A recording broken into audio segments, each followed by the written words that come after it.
김진초.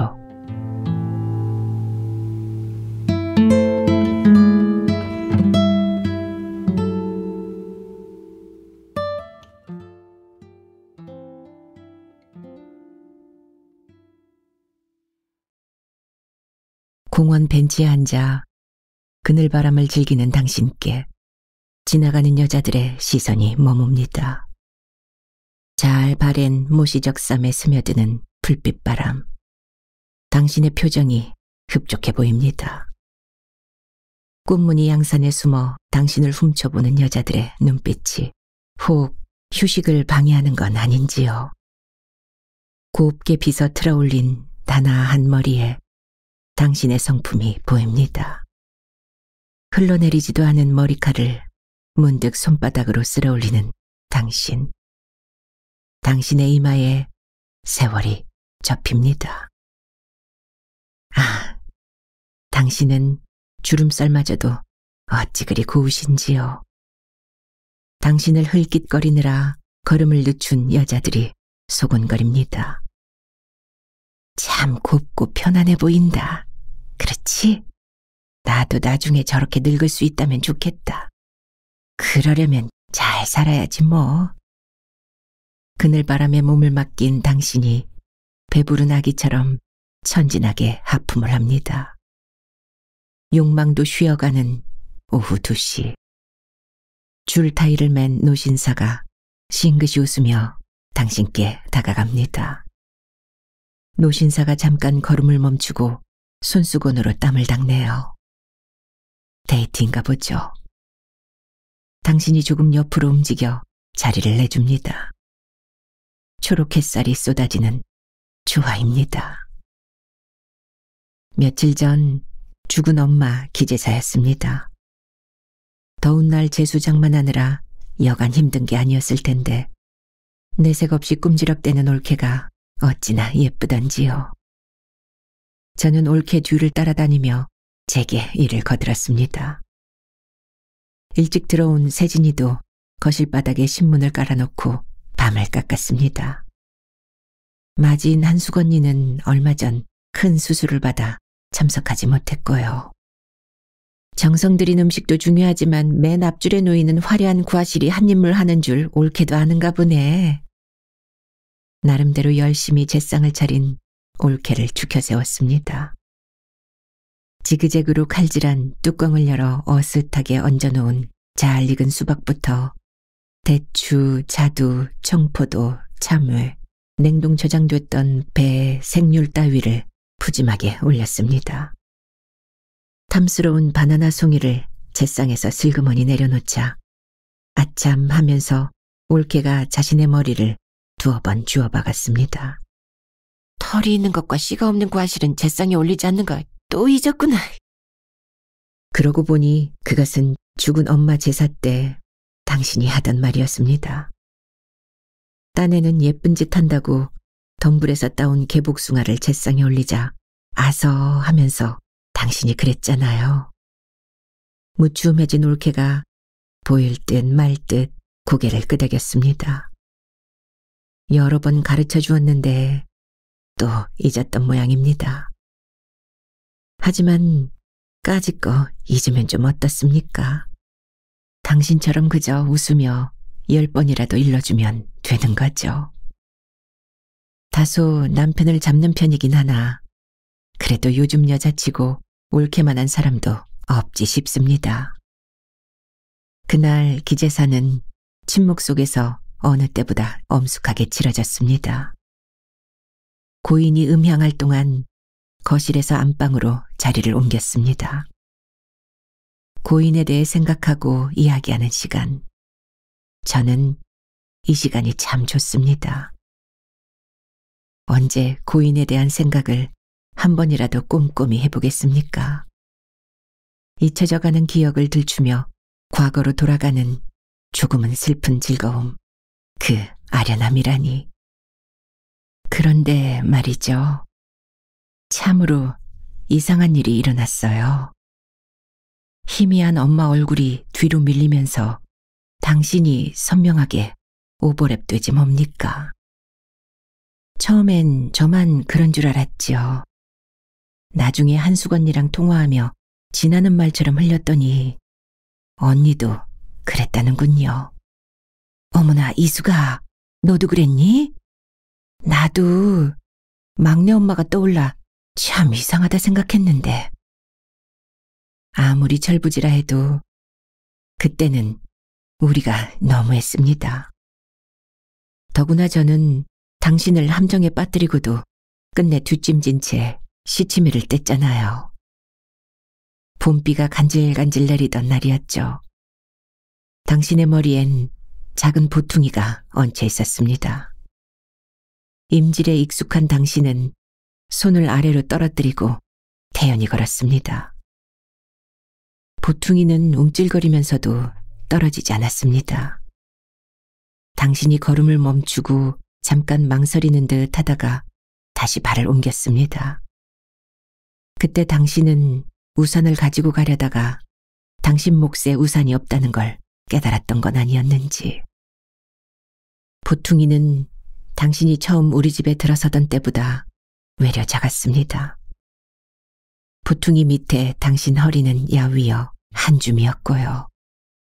다시 또 주춤거린 건 해진 고무신이 헐떡거려서였던가요. 우리 삼남매는 제비새끼처럼 마루에 쪼르르 앉아 당신의 뒷모습을 지켜보고 있었습니다. 어린 우리들에게도 굳은 날의 침묵은 무겁기만 했습니다. 떠나는 당신을 배웅하듯 빗발에 살이 붙기 시작했습니다. 우리들은 손바닥을 추녀에 내밀어 낙숫물을 튀기면서 나오지도 않는 기침을 억지로 했습니다.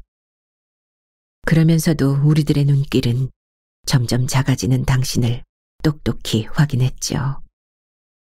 우리는 아무도 당신을 붙들거나 부르지 않았습니다. 아니, 오히려 당신이 문득 되돌아서진 않을까 걱정이었습니다. 신장로에 접어들 무렵 비에 젖은 당신이 집 쪽으로 고개를 돌렸습니다. 당신을 향했던 우리들은 동시에 고개를 떨구었고요. 잠시 후 고개를 드니 당신 대신 흙탕물을 뒤집어 쓴 버스만 보였습니다. 그제야 세진이가 걱정스럽게 물었습니다. 이제 누가 밥 해주지? 막내 엄마가 떡 해놓고 갔잖아. 우리는 당신을 막내 엄마라 불렀습니다. 당신의 이름은 순녀였죠. 박순녀. 하지만 아무도 당신을 순녀라 부르는 사람은 없었습니다. 당신의 두 번째 남편인 우리 아버지가 당신을 부르는 호칭은 이브아 혹은 어이였잖아요. 동네 사람들에겐 서울댁으로 통했고요. 역장인 아버지는 대부분 타지에 근무했지요.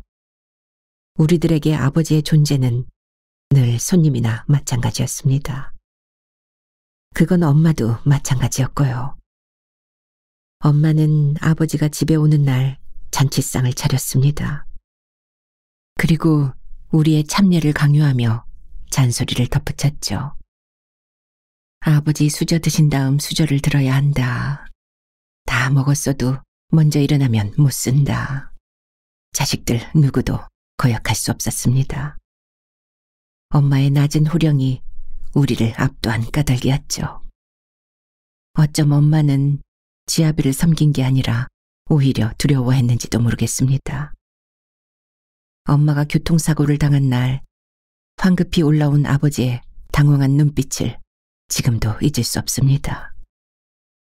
아버지는 고만고만한 우리들을 내려다보며 한숨부터 쉬었습니다.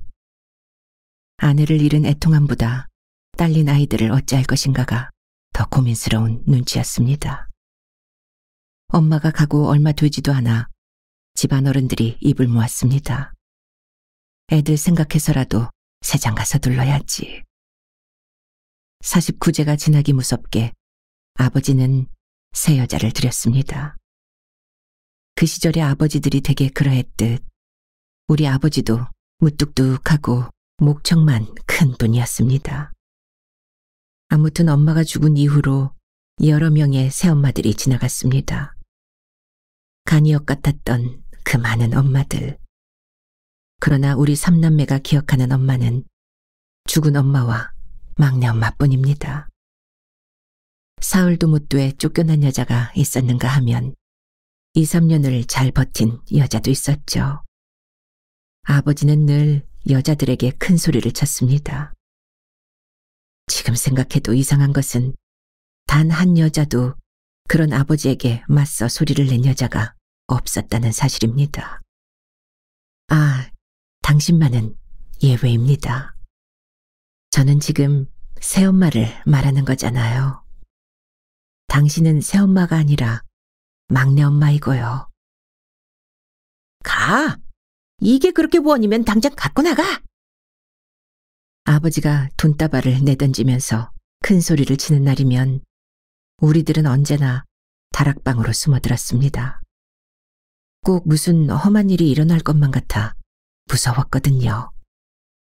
여자들은 겁에 질려 뒷걸음질 치다가 꽁무니가 빠져라 도망쳤고요. 여자들의 대부분은 우리를 낳아준 엄마보다 곱고 젊었습니다. 여자들이 있는 동안 아버지는 전보다 더 착실히 집에 드나들었죠. 아버지가 들어서면 손에 먼저 눈길이 갔습니다. 아버지 손에는 늘 가지가지 주전부리감이 들려 있었거든요. 죽은 엄마 때는 어땠냐고요? 거의 그런 일이 없었죠. 입안에서 살살 녹는 간식과 함께 죽은 엄마의 형상도 녹아내렸습니다. 새엄마들은 생모보다 모든 게 후했습니다. 고맙게도 여자들은 웬만해선 우리들의 요구를 거절하지 않았고 잘못을 저질러도 묵인하거나 방관했습니다.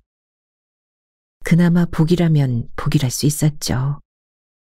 팥쥐어멈처럼 악독한 새엄마는 한 명도 없었습니다. 더구나 아버지가 비번인 날이면 그녀들은 유난히 우리들의 환심을 사려 애썼습니다. 집 있겠다, 끼니거리 걱정 없겠다. 비번인 날은 집에 와서 어엿한 남편 구실 하겠다. 그녀들로선 정말 놓치기 아까운 남자였겠죠. 게다가 집안에는 살림 간섭할 사람도 없으니 좀 좋았겠습니까? 우리들도 약속이나 한 듯 아버지에게 새엄마들에 대한 비난을 일체 삼갔습니다. 사실 그럴 만한 꼬투리도 별로 없었죠. 오히려 새엄마들은 우리에게 만만하기까지 했습니다. 간섭 않고 웬만하면 눈 감아주는 어른이 얼마나 우리들을 자유롭게 하던지요.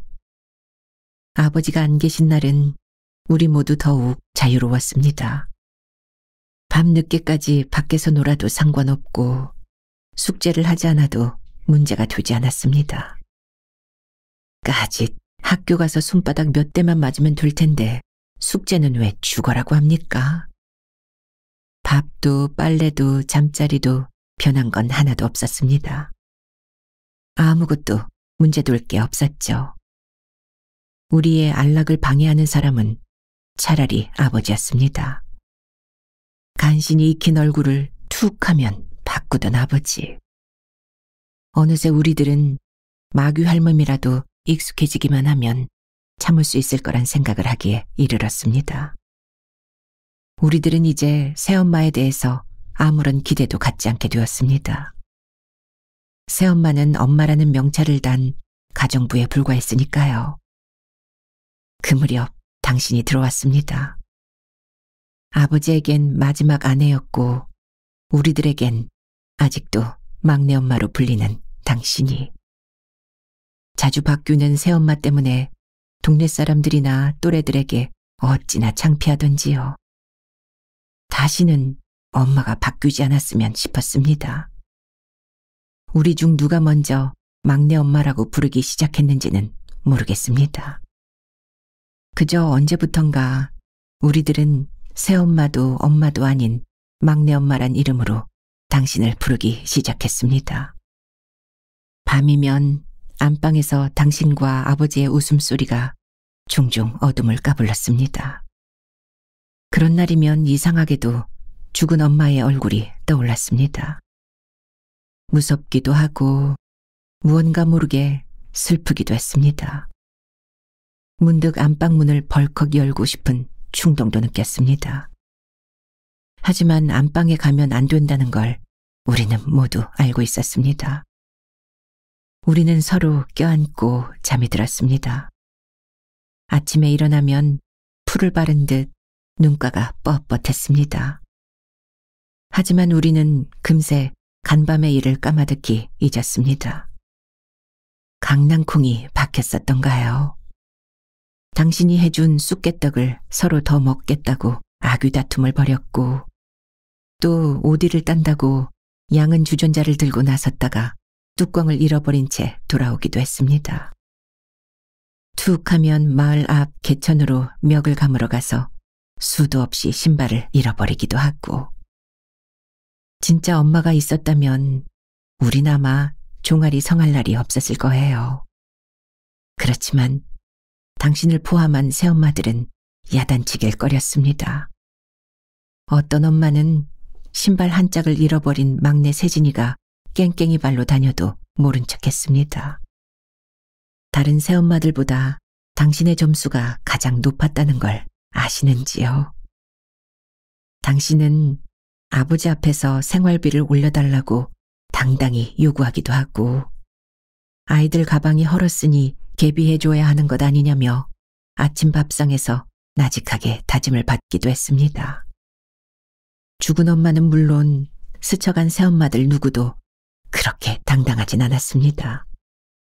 당신은 젊고 고운 데다 살이 마저 밝았죠. 바로 그게 당신의 장점이면서 단점이었답니다. 그래서 그랬나 봐요. 어느 날 저는 당신의 경대 서랍을 뒤졌습니다. 당신이 장에 간 틈을 타서였죠. 서랍 속은 실망스러웠습니다. 구리무 하나와 분홍색 입술연지, 그게 전부더라고요. 당신은 그 흔한 분첩 하나 지니지 않았습니다. 죽은 엄마가 쓰던 세 짝짜리 호마이카 장롱문도 열어보았습니다. 당신 것은 별로 없고 아버지 옷만 그득했습니다. 그동안 아버지한테 타낸 돈은 다 어디로 갔을까? 혹시 어린 계산에도 여간 미심쩍은 게 아니었습니다. 어떻게든 당신의 허점을 찾고 싶었습니다. 제 속에 악마가 자라고 있었다고요? 맞아요. 저도 가끔 저를 이해할 수 없었으니까요. 이유 없이 당신이 얄미웠습니다. 전혀 힘든 내색 안 하는 것도, 때때로 행복해 보이는 것도 무작정 싫었습니다. 그날 당신의 장바구니에선 어이없게도 우리들의 의복과 신발, 그리고 우리가 좋아하는 비린 음식과 육고기 따위가 쏟아져 나왔습니다. 잘 먹고 잘 뛰어놀아야 건강하게 큰단다. 자기 것은 양말 하나 사지 않은 당신이 환하게 웃었습니다. 한수건이가 옆구리를 찌르며 소곤댔습니다. 괜찮은 여자 같다, 그치? 당신은 그렇게 저의 기대를 배반했습니다. 아쉽게도 당신이 오고 오래지 않아 저는 집을 떠나야 했습니다. 오래도록 자식이 없어 외로워하는 큰아버지를 위해 우리들 중 누구 하나가 가야 했거든요. 으흠. 아버지는 상념에 빠진 듯 했습니다. 그러다가 문득 아버지가 얼핏 제게 눈길을 주고 있다는 걸 깨달았죠. 순간 앞이 깜깜했습니다. 아버지를 확인하지 않고는 견딜 수가 없었습니다. 제가 가도 돼요? 아버지의 눈을 보며 물었습니다. 네가? 아버지는 혀를 찔린 듯 움찔했습니다. 네. 당연히 가고 싶지 않았죠. 하지만 아버지와 눈이 마주치는 순간 그렇구나 하는 생각이 들었습니다. 제가 아버지를 읽은 거죠. 그래서 저도 모르게 네 해버렸던 거고요. 왜 사람은 자신의 운명이 걸려있는 아주 중요한 순간에 자기 의사와는 상반되는 엉뚱한 대답을 하게 되는 걸까요? 답이 나와 있는 질문이라서일까요? 맞아요. 그건 제가 자청하지 않아도 분명 제 몫이라는 걸 아버지의 눈빛에서 본능적으로 읽은 탓입니다. 그럼 그렇게 해라. 그때였습니다. 아버지가 제 눈을 피해 담배에 불을 대려는 순간 당신의 다급한 목소리가 창호지를 뚫고 들어왔습니다. 가지마. 아무도 가면 안 돼. 어이가 없었습니다. 정말 웃기는 여자라는 생각도 들었습니다. 우리는 모두 코를 찡긋거렸죠. 아버지만 이맛살을 찌푸리며 골치 아픈 표정을 지었습니다. 나중에 알았습니다. 실은 큰 집에서도 저를 점찍었다는 사실을. 외아들인 세진이야 당연히 제외되는 거고 맏딸인 한숙 언니가 아닌 제가 점찍힌 걸 다행으로 여기는 아버지였다는 걸. 그러면서도 작심이 쉽지 않았던지 아버지는 여러 날을 두고 망설였다고 합니다. 술 취한 큰아버지가 조카도 내 핏줄인데 아무렴 애 망칠까 봐 그러냐면서 서운한 푸념을 하자 별 수 없이 마음을 정했다더군요. 당신도 아버지 못지않게 아이 욕심이 많았던가 봅니다. 전실 자식 하나가 줄면 근심 하나, 일거리 하나가 줄어들 텐데 아버지와 큰소리까지 내실 건 뭡니까?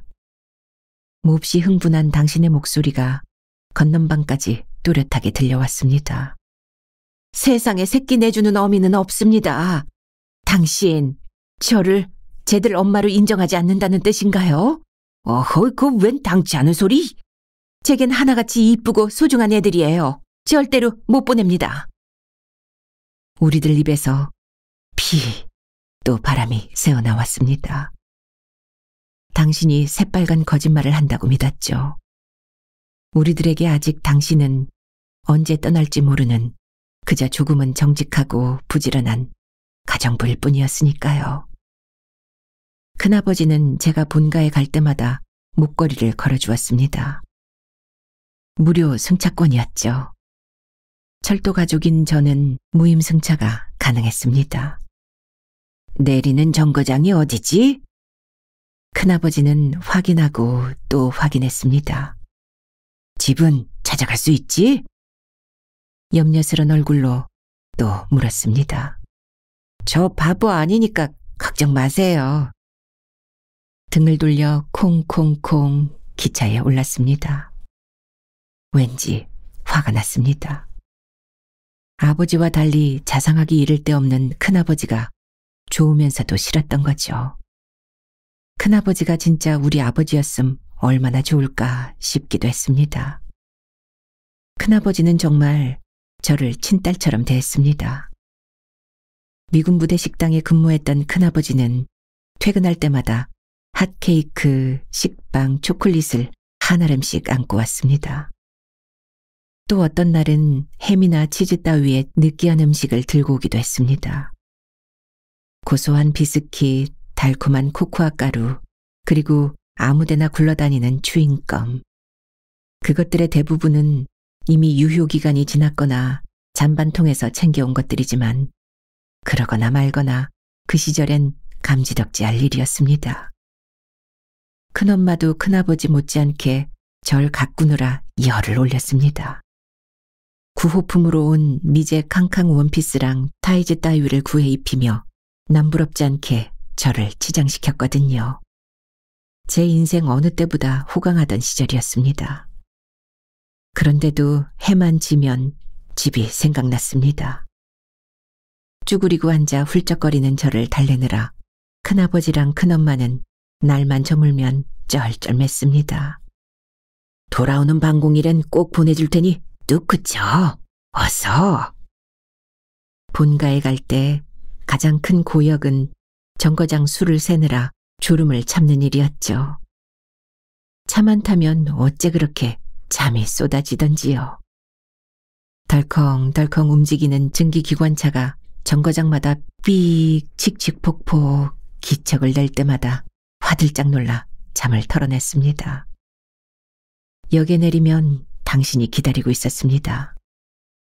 이따금 한숙 언니가 나올 적도 있었지만 이상하게도 언니 얼굴보다 당신의 표정에 반가움이 진했다고 기억합니다. 배고프지? 당신이 국화빵을 사서 건네주었습니다. 그새 많이 컸구나. 우리 둘째가 키 크느라 많이 야위었네. 어서 먹어. 더 사줄게. 당신이 반가움과 안쓰러움으로 제 머리를 쓰다듬을 때 어쩜 그리도 야멸차게 당신 손을 뿌리쳤는지. 생각납니다. 당신의 그 말에 눈물이 핑 돌았던 것 같습니다.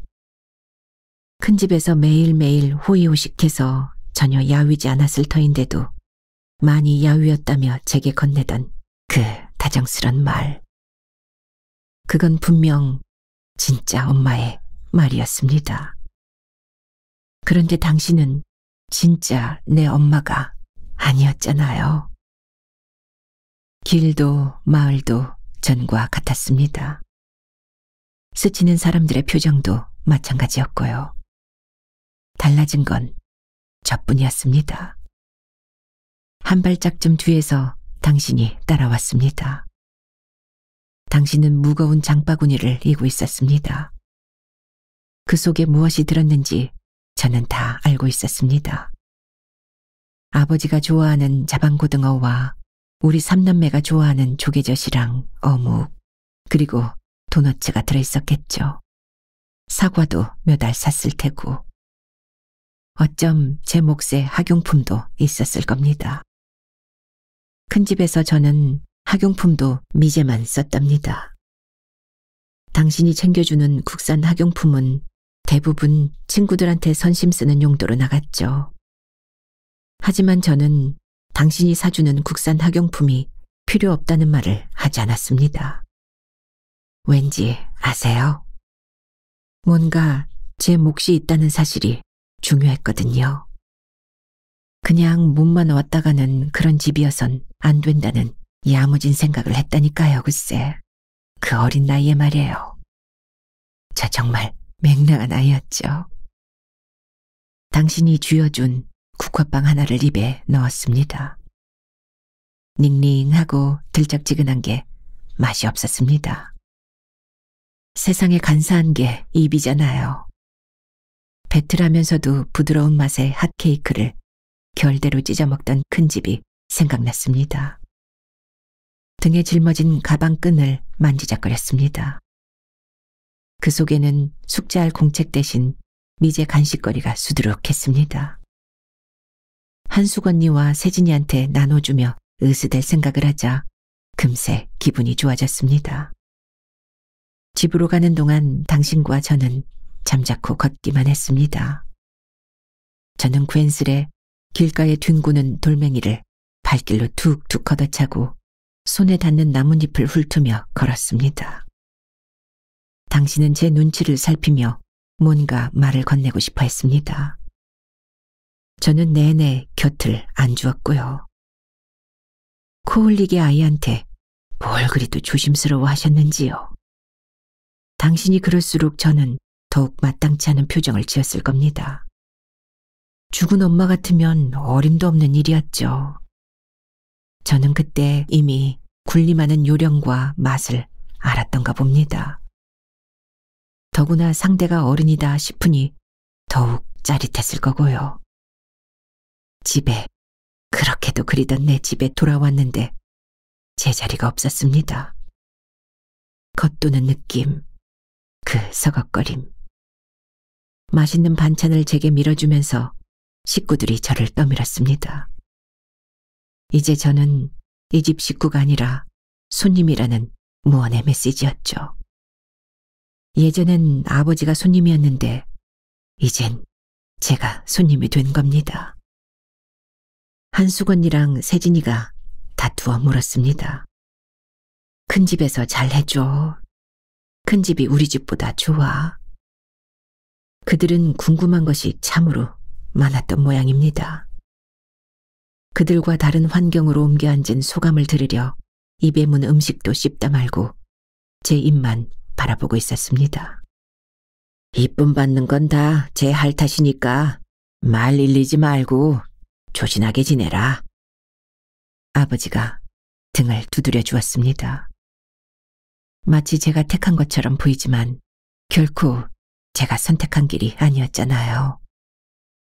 어른들 사정 때문에 그렇게 되었을 뿐이죠. 말도 못하고 고개만 끄덕이다가 서운하고 억울한 생각에 그만 왈칵 눈물을 쏟고 말았습니다. 싫으면 오려무나.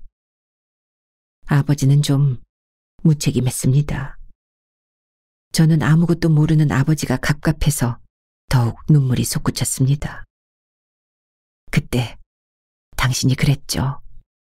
그러게 제가 뭘 했어요. 당신이 경솔했던 거예요. 하지만 이제 와서 돌이킬 수도 없고. 우리 이숙이는 똑똑하고 야무지니까 잘할 거예요. 맞아요. 큰아버지도 큰엄마도 제게 정말 잘해주었어요. 그분들에겐 눈꽃만치도 불만이 없었어요. 있다면 나쁜 아이죠. 다만 이 자리가 정말 내 자리가 맞는가 싶어 좌불 안 사귀긴 했어요. 사실 우리 집과는 비교할 수 없을 정도로 큰 집은 어느 모로나 풍요로웠습니다.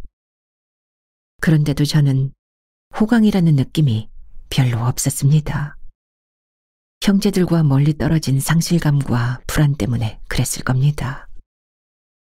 큰 집에서는 저의 어떤 투정도, 때도, 어리광도 다 받아주었습니다. 처음엔 자리가 바뀌어 그랬는지 잠결에 오줌을 싸고 말았습니다. 한수건이랑 고구마 밭고랑에 엉덩이 까고 앉아 자주 오줌을 누웠거든요. 바로 그 꿈을 꾸다가 흠뻑 적시고 만 겁니다.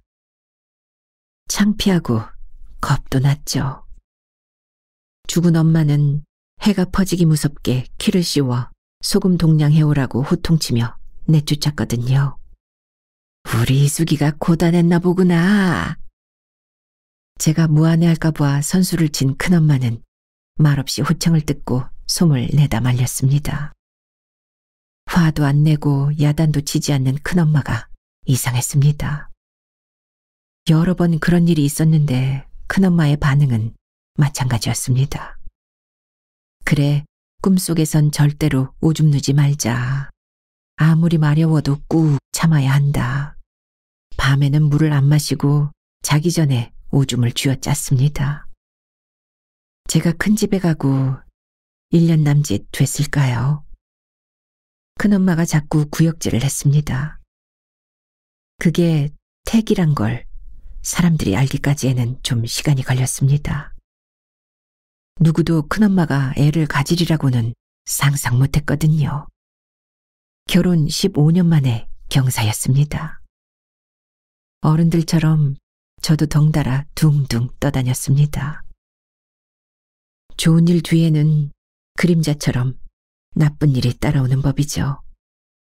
거짓말처럼 저는 밀려나고 말았습니다. 아무도 제게 관심을 갖지 않았습니다. 이제 저는 있으나마나 한 존재, 아니 귀찮은 군식구로 전락하고 말았습니다. 입덧을 구실로 큰엄마는 때가 되어도 밥을 챙겨주지 않았습니다. 젖은 음식을 먹은 게 언제인지 모릅니다. 큰엄마는 물만 마셔도 토했습니다. 나날이 헬쓱해지면서도 눈빛만은 행복에 겨운 큰엄마였습니다. 큰아버지도 더 이상 제가 본가에 갈 때 배웅해주지 않았습니다. 집에 있는 시간만큼은 잠시도 큰엄마 곁을 떠나지 않으려니 그럴 수밖에 없었겠죠. 드디어 아이가 태어나자 저는 완전히 찬밥이 되었습니다. 이수가, 네가 마음자리를 건드려서 동생이 생긴 거란다. 아이고, 이쁜 우리 점지덩이. 큰아버지는 그렇게 말했지만 제 자리가 위태롭다는 걸 본능적으로 알았습니다.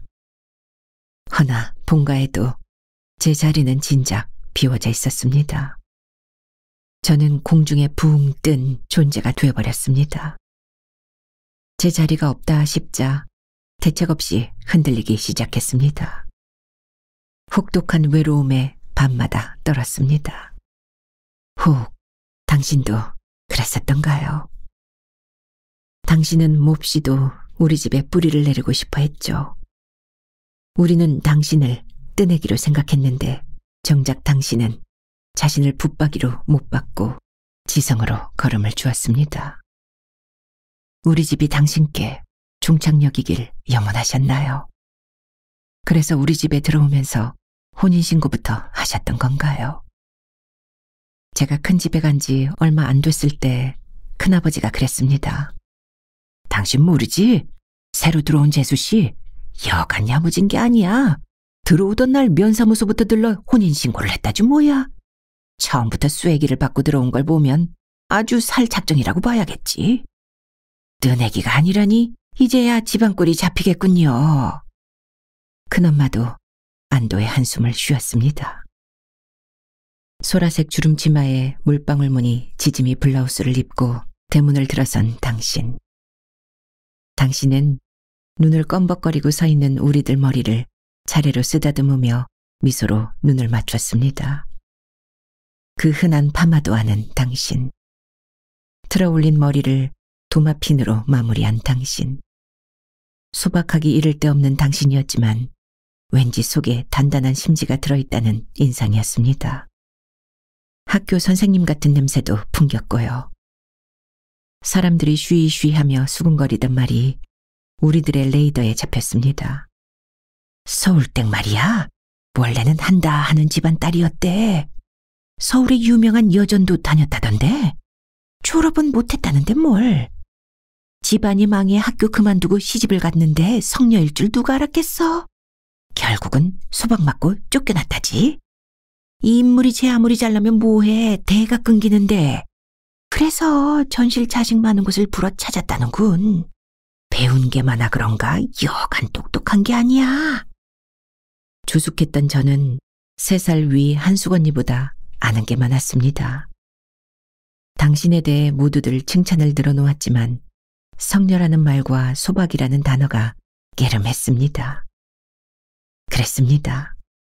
국어사전 속에는 당신에 대한 궁금증, 당신이 가지고 있는 약점이 분명하게 나와 있었습니다. 그런 당신이 안쓰럽기보다 왠지 통쾌했습니다. 죽은 엄마와 대비되는 당신의 미모와 교양이 늘 걸렸었거든요. 이수가 반지꼬리 좀 가져온? 빨래를 개던 당신이 해진 양말을 골라냈습니다. 뒤꿈치랑 엄지발가락이 성한 양말은 몇 컬레 되지 않았습니다. 바늘귀에 실 끼우기를 좋아했던 저는 당신이 시키지도 않은 짓을 했죠. 바늘을 건네받는 당신 표정이 흐뭇했습니다. 저는 곁에 지키고 앉아 빈 바늘을 기다렸습니다. 양말 속에 알전구를 넣고 자투리천을 덧대 뒤꿈치를 깁는 당신 모습이 그렇게 진지할 수 없었습니다. 손이 잰 당신은 빈 바늘을 금세 건네주었습니다. 짓이 난 저는 무심코 검지손가락에 침을 발라 실에 매듭을 지었습니다. 아서! 당신이 말렸습니다. 문득 죽은 엄마 생각이 났습니다. 죽은 엄마도 당신처럼 매듭을 짓지 못하게 했거든요. 매듭은 바느질하는 사람이 짓는 것이란다. 대신 매듭을 지어주면 바느질한 사람이 죽어서 매듭 풀어달라고 쫓아다녀. 그렇습니다. 매듭은 지은 사람이 푸는 게 옳죠. 특히 생사가 달라질 때는 더욱 그럴 테고요. 죽은 엄마가 말한 매듭에 대한 금기가 수의에도 있다는 걸 나중에 알았습니다. 수의를 지을 땐 절대 매듭을 짓지 않는다더군요. 요즘이야 수의도 공장에서 전기 재봉틀로 생산해내니 그런 속설이 까마득히 잊혀졌지만 말입니다. 매듭을 지으면 발이 불편하지 않을까? 당신이 윗니를 반쯤 보이며 동의를 구했습니다. 저는 그런가? 라는 표정으로 지어놓은 매듭을 이빨로 끊었고요. 아무튼 당신은 산 사람 발이 불편할까봐 매듭을 꺼렸고 죽은 엄마는 사후의 번거로움을 염려했습니다. 매듭이 없어 그랬는지 당신이 꿰매준 양말은 발이 아주 편했습니다. 양말뿐 아니라 모든 바느질에 당신은 매듭을 짓지 않았습니다. 돌기가 전혀 없던 당신의 바느질은 지금 생각해도 고왔습니다.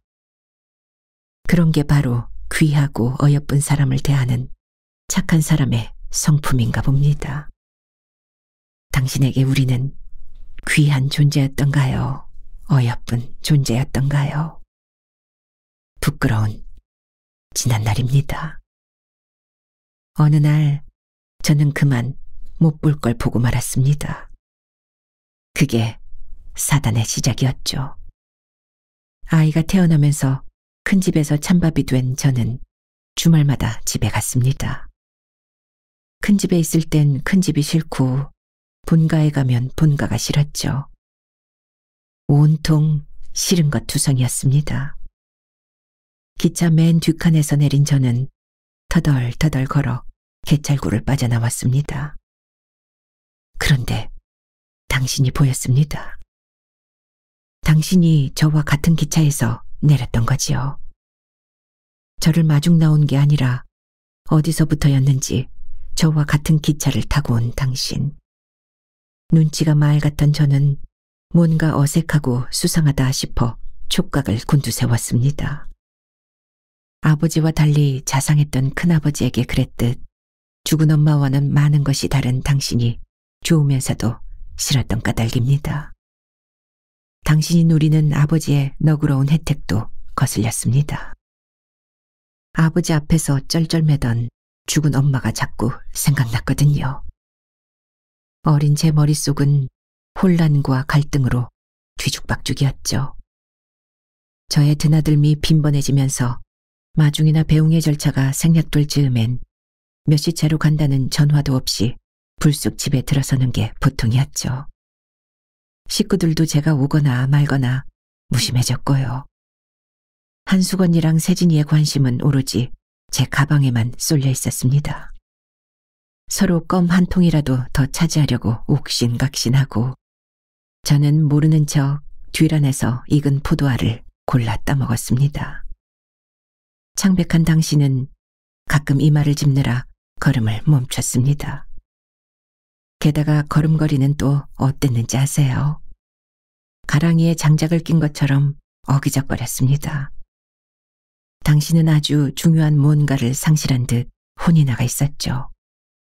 그런 당신이 몹시 낯설고 수상했습니다. 미행하듯 거리를 두고 당신을 따라갈 수밖에요.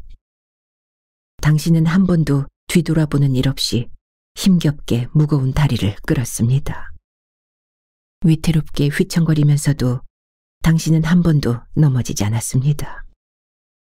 그때 당신은 넘어져야 했습니다.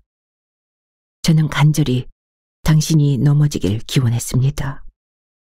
당신이 넘어지면 달려가 부축할 생각이었습니다. 아무 스릴도 없는 지루한 미행을 후회하던 참이었거든요. 혹시 저의 미행을 눈치채셨던가요? 그래서 더욱 꿋꿋이 버티셨던가요? 한양 길어진 그림자가 희미하게 벗겨질 때 대문을 넘은 당신은 안방에 들어서자마자 빈자루처럼 허물어졌습니다. 그날 처음으로 한수건이가 저녁을 지었습니다.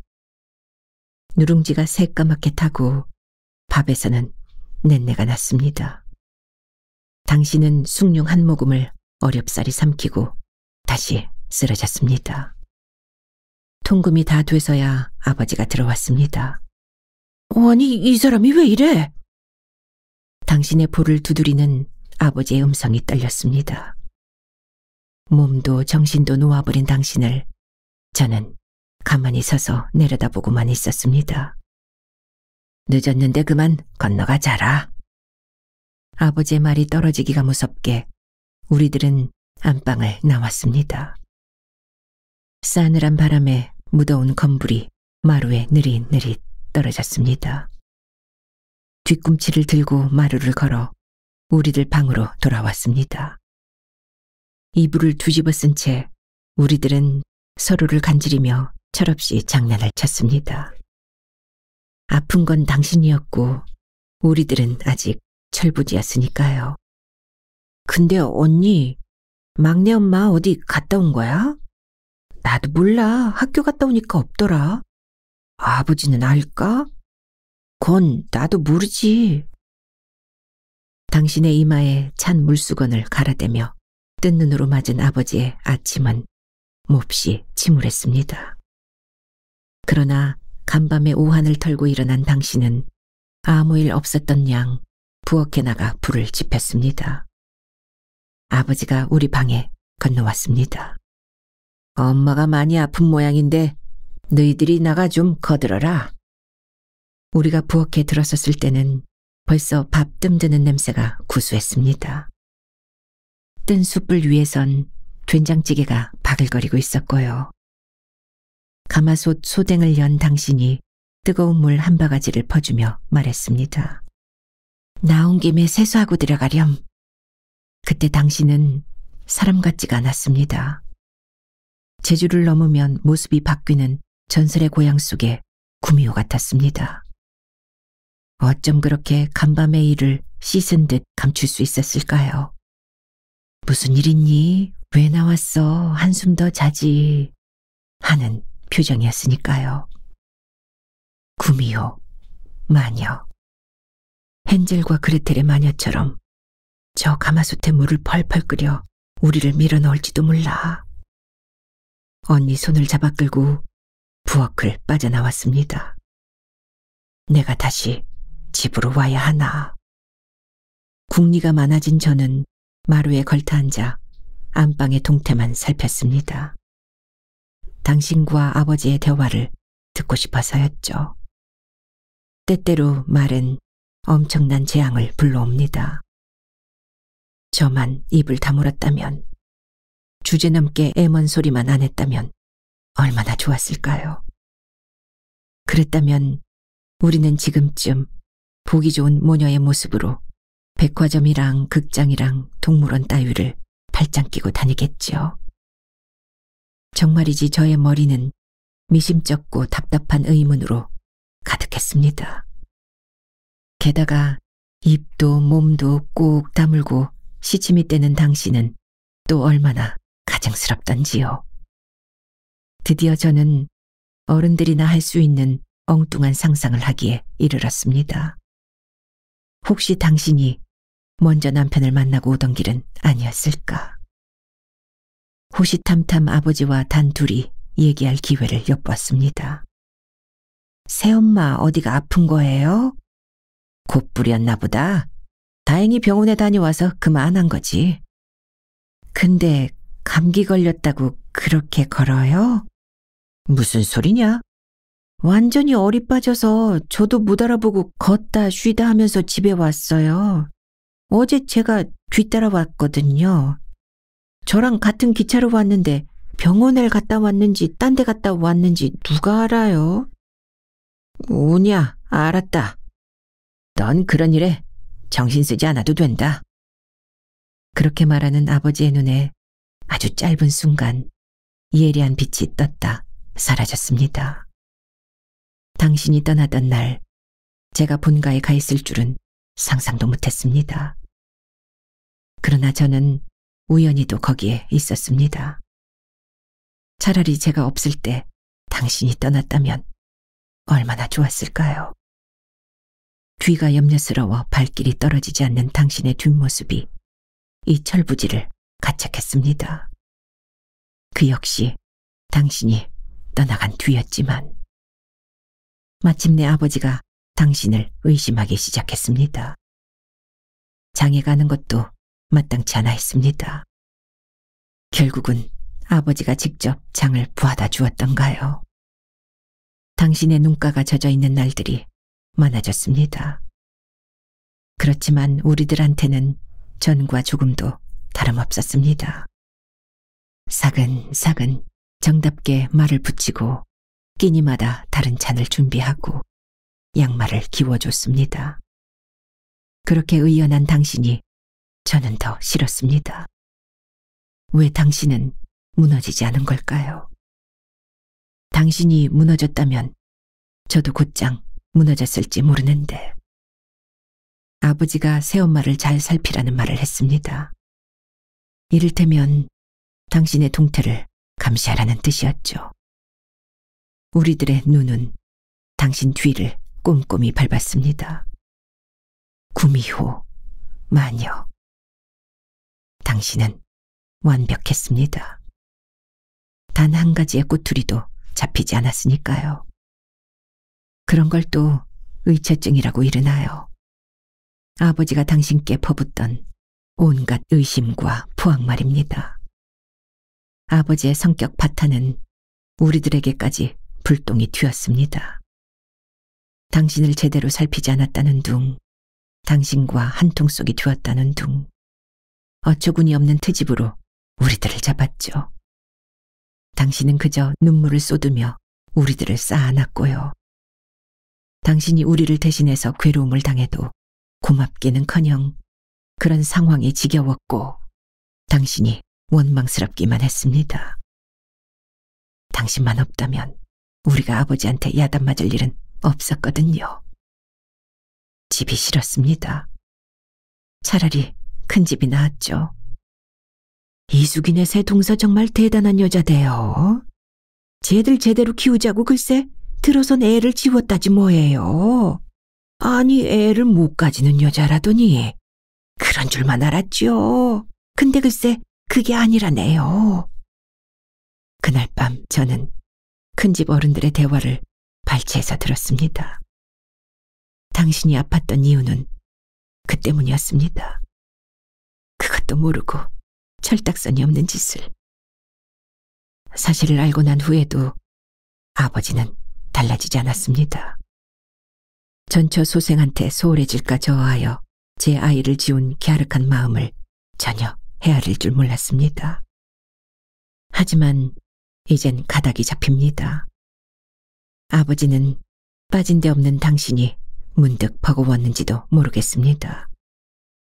인물에 학력에 마음 씀씀이까지 흠잡을 곳 없는 당신에게 한평생 폭 엎어질 생각이었는데 불임이라던 당신이 여자로서의 구실마저 완벽하다 싶자 뒤통수를 맞은 기분이었을 겁니다. 홈박 마음 준 당신이 떠날까 불안해진 아버지는 억지에 매달리는 무리수를 두었던 거고요. 뜻대로 되는 일은 아니지만 당신은 아이를 갖지 말았어야 했습니다. 하긴 불임으로 알던 당신이었으니 피임은 아예 염두에도 없었겠죠. 그렇다면 당신은 아이를 지우지 말았어야 했습니다. 애초에 당신 각오를 수정해야 했습니다. 다소의 갈등이나 오해는 시간이 해결해 주잖아요. 우리들에게 완벽한 엄마이고자 했던 당신의 의도가 훼손되면서 우리는 모두 무참히 깨져버렸습니다. 당신이 지운 아이가 새서방의 아이였다는 반 미쳐버린 듯한 아버지의 생떼는 정말 끔찍했죠. 아버지만 돌아오면 우리 집은 생지옥이 되었던 것을 당신이나 우리들이나 너무나도 생생하게 기억합니다.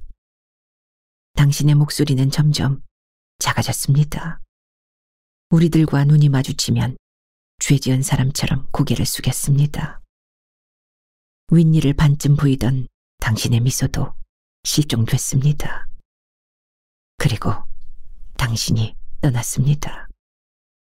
당신이 떠나면 남은 식구들이 생지옥을 면할 거라 믿고 떠나셨겠죠.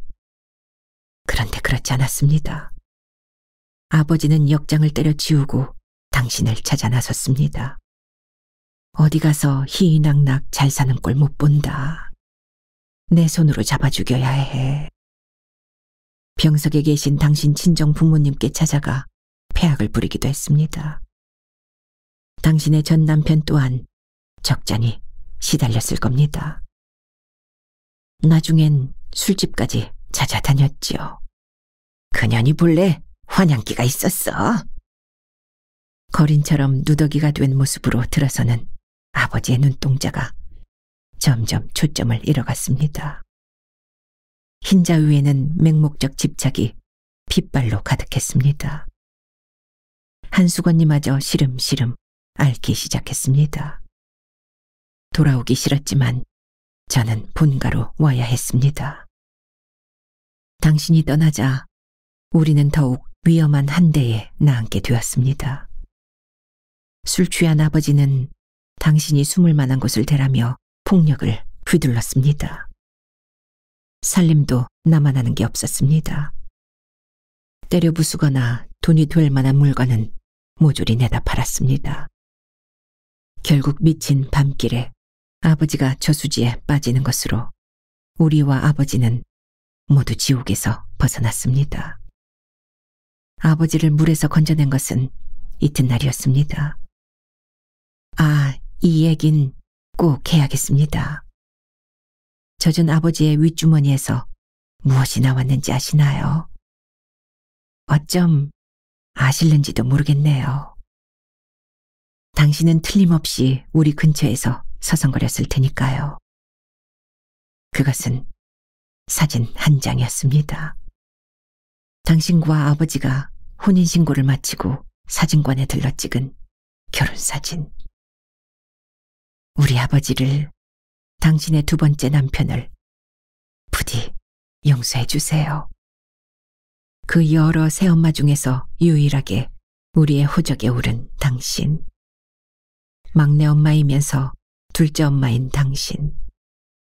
좋으면서도 어딘가 낯설고 싫었던 이상한 향기의 엄마.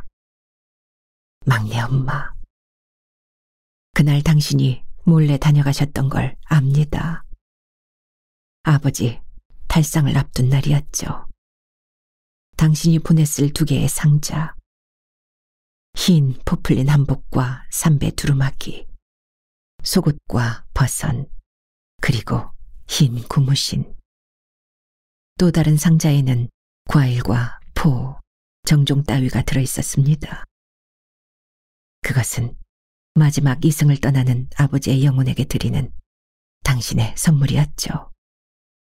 한복을 펼쳐보며 한눈에 당신임을 알았습니다. 땀이 고르고 매끈한 바느질 솜씨.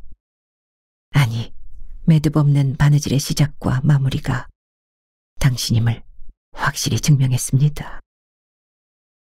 엄마, 막내 엄마, 이제 종아리를 거두렵니다. 당신 앞에 한 번도 걷어보지 않았던 종아리. 이젠 저 역시 근육이 늘어진 종아리를, 당신의 팔에 힘이 살아있어 제 종아리에 빨간 핏줄이 그어진다면 엄마야 용서해줘 하며 매달릴 것 같습니다. 우리 3남매가 결혼할 때마다 당신의 흔적이 예식장 접수대에 남았습니다. 이름도 밝히지 않은 고액 축의금. 당신은 봉투를 내밀자마자 인파 속으로 숨어버리셨더군요. 우리 3남매의 배우자는 다 보셨겠죠. 그 후의 삶도 훤히 꿰실 테고. 아버지가 가신 뒤 우리는 큰 도시로 떠났습니다.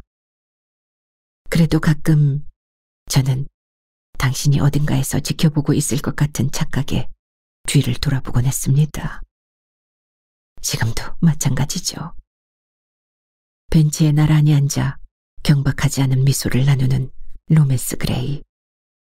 저 여자분이 당신일 것만 같습니다. 그래서 저는 더욱 저 여자분 곁을 쉽게 떠나지 못하겠습니다. 당신은 매듭을 짓지 않잖아요. 우리와 살 동안에도 그랬고 떠난 다음도 마찬가지일 거라고 생각해요. 매듭을 짓지 않아도 그렇게 한 바느질은 절대로 풀리지 않았어요. 매듭보다 더한 매듭이었죠. 그래서 제가 이렇게 아직도 당신을 놓아드리지 못하는지도 모르겠네요.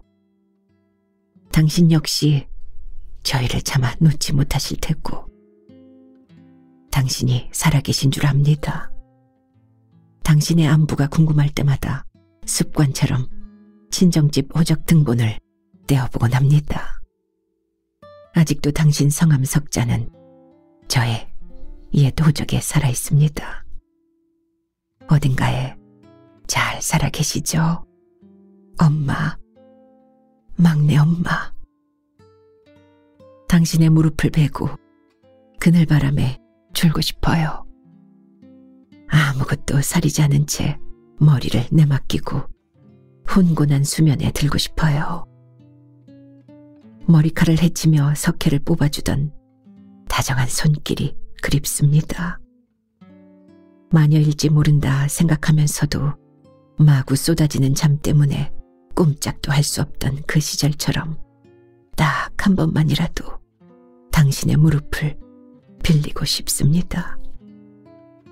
왜 그런지 자꾸 눈물이 쏟아질 것 같은 좋아입니다.